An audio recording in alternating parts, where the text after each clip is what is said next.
Good morning, good afternoon, good evening, wherever you're joining us from today.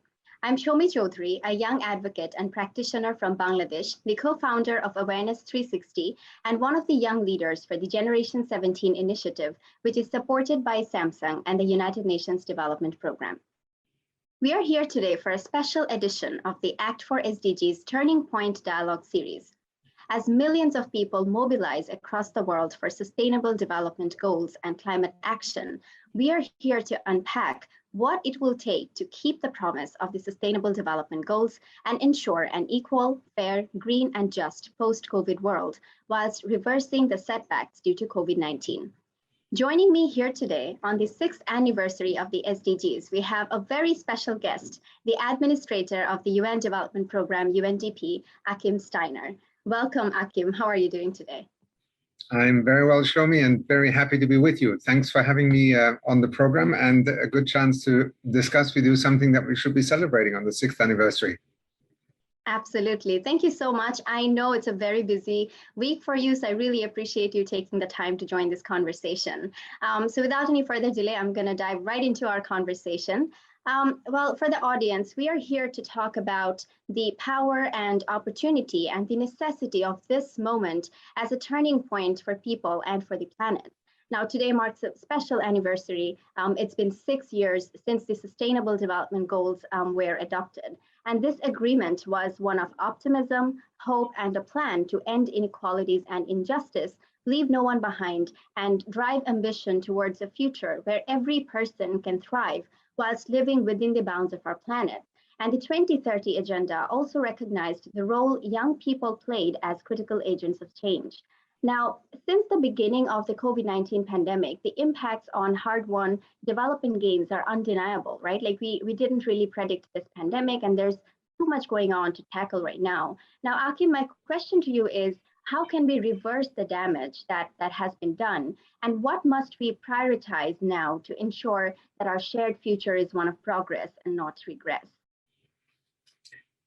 Well, Shomi, my answer is going to be one of many shades of reality. So as you were speaking and you were saying 6 years ago in the General Assembly Hall, the SDGs were adopted, and I'm looking from my window down on First Avenue because the UN General Assembly week is just beginning, and in some ways it's a sad moment because I was attending an event this morning in the General Assembly Hall, and there's hardly anybody who can be in the hall of the General Assembly, which is a complete contrast to that extraordinary moment in the year 2015 when the world came together despite all the differences, despite all the conflicts and sometimes ideological divisions. And we actually agreed on a plan. We agreed on the 2030 Agenda. We agreed on the 17 Sustainable Development Goals. And, to many, I know out there, it often is that, at the United Nations, people set goals, nobody pays attention to them. But that's actually not true. Just last week, I was reminded about an extraordinary achievement, which is essentially dealing with the ozone layer, or rather the hole that had, been found in the ozone layer in the 60s. And then, the United Nations brokered the Vienna Convention, the Montreal Protocol, and the world came together and actually phased out ozone-depleting substances. People often forget these extraordinary moments when, as I call it, often we do something despite our differences because it is in our common interest. So from here on onwards, we're obviously in the middle of a pandemic. So to talk about something aspirational like the SDGs, which with their targets and indicators are actually quite specific, may seem a little bit strange to people, but let me say to you, it is precisely because of the moment we're in that we need to have this conversation. You lead an organization called Awareness 360. Essentially, the SDGs are another attempt to create a 360 perspective on what is happening around us and where we locate ourselves as individuals, as nations, as communities, and also how we need to tackle these challenges. Now, some people might say the pandemic is a virus, it's a health problem. Actually, it is, but it's also in the way that impacts people a product of inequality. The origins of it also related to an unsustainable way in which we have practiced land use, in which we are creating more and more opportunities for diseases that normally circulate amongst animals to jump over into humans. So, in a way, the starting point has to be to embrace the moment in time that we live in, which is a world that is 7, soon 8 billion people, a planet that is under stress, an economy that has delivered a lot of wealth. In fact, the world today is the wealthiest it has ever been in financial terms. 400 and something trillion dollars is the wealth that has been accumulated. Now, to implement the SDGs, for example, the estimate is that we would need roughly maybe 4.2 trillion a year. That's 1.1% of the total global wealth. Now, why do I say this? Because people often say, oh, it's impossible and these goals are not achievable. Well, we've just seen many countries do something exactly in an opposite way. They set up social protection systems. They set up digital schooling. They set up temporary basic incomes. They developed a new vaccine. They actually, are now struggling to take it all over the world. But, a year from now, hopefully, much of the world will have been, in a sense, put in a position where it could actually recover from this pandemic. And herein lies perhaps the most concrete way of thinking forward. If we don't now embrace this moment and think about doing things differently, and I'll just home in on two areas. Inequality. This pandemic has shown how painful it is to be poor, or how expensive it is to be poor in a world where access to vaccines, to protective equipment, to medical support depends on money. And even at this moment, we are not succeeding in having vaccine equity across the world. And secondly, we have the challenge of sustainability. Is it really sensible for our politicians and economic leaders to now take us back to the world of 2018, 2019, carbon emissions going up, air pollution killing 7 million people a year prematurely? No, it's not. And we have alternatives. We had to develop a vaccine in order to deal with the pandemic. There is no vaccine for climate change, but there are many solutions that are already working across the world. So it requires us all to embrace the opportunity to act differently. Thinking forward right now is as much about eradicating poverty as it is to transition to a low carbon and net zero emissions economy in the next decades. These things are all connected, but that doesn't mean that they are too complex or too complicated to deal with. So to anybody who is listening this morning, don't buy anyone's story that there's nothing that can be done. That is the greatest, in a sense, misleading statement that people have tried to use over history time and again. Absolutely.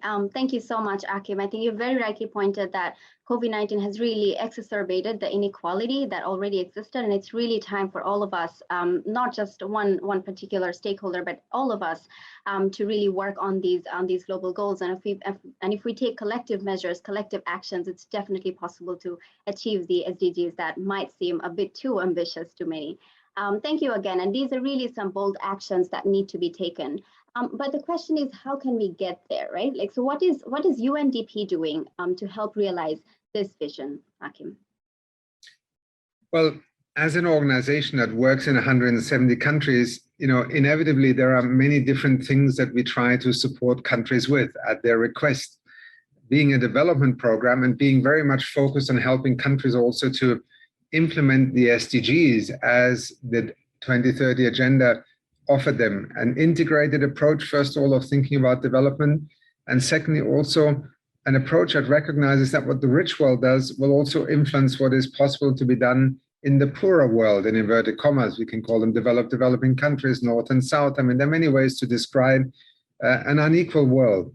And our objective is principally to help countries to actually develop their societies, their economies, their communities in a way that allows them to fulfill their capacities. UNDP has been, at the forefront of framing this notion of human development. Over 30 years ago, the UNDP Human Development Report was created for the first time to challenge this notion that, development is all about income. Therefore, GDP growth, per capita incomes are how you measure a country's well-being. And my predecessors, many years ago said, no, this is too narrow. And so they came up with the Human Development Index, and they looked at also education and health as another way of measuring a country's well-being. So in today's world, we are particularly focused on what we call an SDG push. There are people who, are now saying, well, we have had so many setbacks with the pandemic, the SDGs are no longer relevant. Well, UNDP unapologetically says the opposite is true. SDGs are a way of thinking about development, addressing and tackling issues not in isolation from one another. Now, sometimes that may involve literally dealing with social protection. How do we help countries to establish temporary basic incomes? For instance, in the lockdowns, the informal sector workers have no social protection. They have no unemployment benefit. So governments quickly had to find a way in which they could get money to the poorest in order for them to be able to survive the closing down of markets. But it may at the same time be the advent of a new technology, digitalization. I've tried very hard to make UNDP as much about addressing the future of development in terms of opportunities as the history of development in terms of the legacies that it has left behind. And digitalization is a classic area. We are helping many countries now to develop national digitalization approaches and strategies that are more inclusive, where the rights of the individual are protected, but also technology investments, support in education and curricular syllabuses are developed in such a way that young people who leave school can actually enter into this digital universe and use the extraordinary opportunities it presents. So as the UN Development Programme, the SDGs are our brief, if you want, but at the end of the day, it is very much what happens in a country. That's where countries prioritize their requests to us. And at times it may be about how to, for instance, establish a protected area, how to manage the financing of conservation, or how to promote the investment in renewable energy infrastructure, because that is the country's priority. So it's across that full spectrum that we support with many partners in the UN family, but also outside, investments, planning, better policies, and ultimately, hopefully, a more sustainable development. Absolutely. Thank you so much, Achim. I totally agree that SDGs really could not be more relevant than what it is today. And the work that UNDP is doing is incredible, and its contribution is really undeniable. So thank you again for leading the work that UNDP does. Now, when we talk about big terms like the SDGs and the United Nations and UNDP and things like that, oftentimes people can't relate, and they sort of think that there's a stereotype like, oh, these are not for me, these are more like for the government, the head of states, the world leaders, etc., the policymakers. So many people watching at home today, like individuals, they might not be aware of the action that they can take as an individual to support this transformation. So what would be your call to action for anyone who wants to play their part to make this vision a reality? It's a very good point, Shomy, and I sometimes feel, in a sense, frustrated that to so many who, look into the United Nations from outside, somewhere around the world, what we sometimes see may seem distant. Partly because, trying to bring together 7 billion people, over 190 nations, in one place, and then agree on what to do is a remarkably difficult thing. I mean, just look around your community. Start with your family. Look at your school class.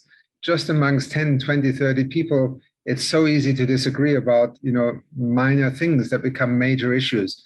So the United Nations inevitably sometimes seems distant, and yes, sometimes it is also abstract. But, the Sustainable Development Goals, just to, end on that point, is in many ways quite a remarkable breakthrough, because they identified 17 areas that the Secretary General at the time, Ban Ki-moon, called a declaration of interdependence. So take these goals, first of all, as something that allows every nation, every community, every citizen to find the reality that they see around themselves reflected in the SDGs. Now, here is the point to an individual.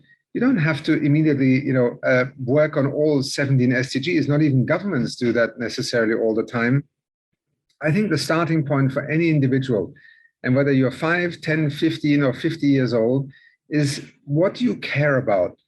Most of us begin to think about what's happening around us because we see something that we either really appreciate or that really is, very frustrating to watch.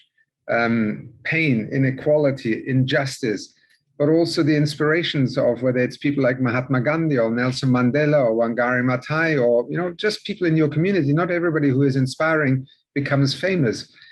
You've got to find something that makes you get up in the morning and want you to do something about it. So I think that's the most important thing. You can then call it an action that is related to SDG 1 or SDG 17 or SDG 5. You may care about climate change, about gender, about access to clean energy. The most important thing is to find something that you care about, because that's what makes you, both believe in yourself as a change agent, but it also gives you focus. And then you start networking. And people often forget that the greatest ideas in human history always started with one person. I mean, this is the truth, right? So whether it is Steve Jobs with Apple computers, or whether it was Wangari Maathai who in Kenya began to say, look, we've got to do something about injustice here, about ecological degradation.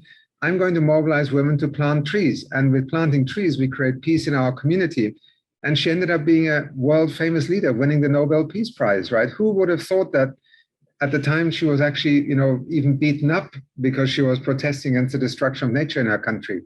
So to young people, to old people, to men, women, boys, girls, find what you care about and then start networking, start finding others who are doing perhaps similar work or who want to do something about it. And before you know it, you have a mini movement. And before you know it, you may actually impact what happens next, whether in your community, in your country, or even in the world. And that is the way to be more than just a passive observer. I think sometimes the saddest thing that can happen to us is that we feel totally disempowered, and therefore we feel there's nothing we can do. And I think that's why I would say to anyone, listen to what makes you passionate about something, and then start from there. Amazing. Thank you so much, Akim. You've really framed the SDGs in a very relatable way, and it's so important to contextualize these global goals into our local context and how what we care about. It's really not about solving the whole problems, like the entire SDGs, achieving them at once, but really looking into it and breaking them down and doing it all together. Thank you again, Akim, and thank you so much for joining us for this inspiring conversation. Now, over almost 3 decades, you have been a global leader on sustainable development, on climate resilience and international cooperation. You're such a role model for us young people, but we now want to understand what inspires you, not as Administrator Achim, but as person Achim. Like, can you tell us about an experience, a person, a project, a book, a movie, or a piece of art that may have inspired you to become who you are today? Well, I think the easiest way to describe what inspires me is actually people around me. I find that, whether it's ideas, whether it's learning about something, when you meet someone who, triggers your imagination and inspires you to become involved or to care about something. So when I was a student, I very much followed, the anti-apartheid movement in South Africa. And one of my most memorable moments was when Nelson Mandela finally, was released, and I was still a student in London. And I went to this football stadium called Wembley Stadium. Probably football fans all over the world will know it. Others may not know it. It's in London. It's a big stadium, and it was a concert for Nelson Mandela. And, it had Tracy Chapman in it and many, many artists from all over the world. And I was fascinated by how one man who had been locked in a prison for 27 years would walk into that stadium with his life history and electrify 80,000 people. There were 80,000 people in that stadium. And to me, it was one of those moments when you realize, nobody had met Nelson Mandela in that stadium, yet everybody felt some affinity for what he stood for, what he represented, how he spoke. So I think people matter in what I do, and that is why I chose a profession. And by the way, you said I'm a leader for 30 years. When I began, I was no leader at all. I was a junior professional officer. I was a volunteer. When I left university, I actually spent a year as a kind of apprentice with an Indian NGO also.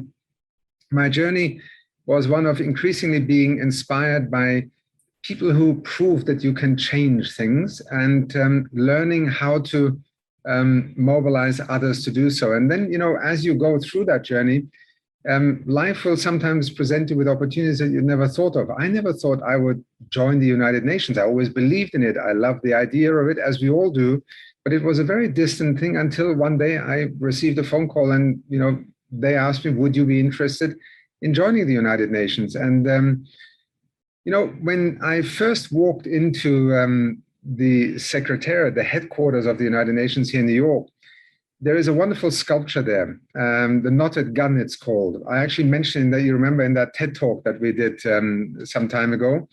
And, when I saw that sculpture, it actually, to me, represents this extraordinarily powerful idea of the United Nations. We, as human beings, we seem to have a propensity to find 1,000 reasons to argue with one another and then to fight with one another and unleash enormous destruction, grief, and pain. That knotted gun is such a powerful symbol for what is the idea behind the United Nations. And so, a good decade and a half later, I'm still working for the United Nations, in part because I believe deeply in the power of that idea that led people to set it up at the time. So, whether it's an idea or whether it's persons or individuals, those are the things that make me kind of get both inspired, but also energized to try and, despite all the reasons why things go wrong. When you lead an organization like UNDP, I have responsibility now for close to 20,000 people working in 170 countries. A lot of what I do every day is very far away from the knotted gun idea, or indeed from where Nelson Mandela was talking about the future of South African humanity. But, when you connect that which you do every day with the possibility of actually contributing to that idea succeeding, then you get up and you have a reason to go to work. And I am very lucky because I've really never had a day when I didn't have that reason to get up in the morning and go to work, even though sometimes I come home in the evening very frustrated. So that's all part of it. Oh, amazing. Thank you so much. That was so beautiful and very powerful indeed. Thank you again, Achim. I guess that is the end of our conversation today. Thank you for sharing your time and insights with us. It's been an absolute pleasure talking to you today, Achim. Thank you so much. Very good to be with you, Shomy, and see you somewhere else soon, I hope. Thank you. I hope so as well. To our lovely audience, thank you for joining us for this important conversation as we mobilize for the Global Week to act for SDGs, to turn it around for people and planet together. Join the action from wherever you are and register what you're doing at actforsdgs.org. Thank you.